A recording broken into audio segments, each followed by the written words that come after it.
យើងសូមលើកបញ្ជាឲ្យទីក្រុងនោះមានការគ្រប់គ្រងហើយដើម្បីរកជំជានៃប្រទេសជាកម្ពុជា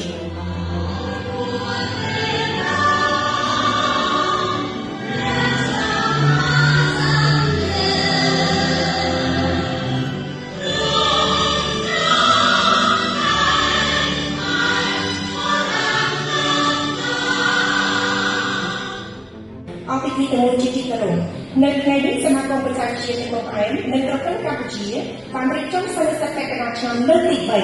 ស្ដីពីនូវពីរង្វាន់នៃការព្យាបាលលើខុសពីបាក់សាសាជាតិតូចៗលើអ្នកជំងឺរបស់ផ្អែមនិងការព្យាបាលជំងឺប្រភេទទី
Thank you.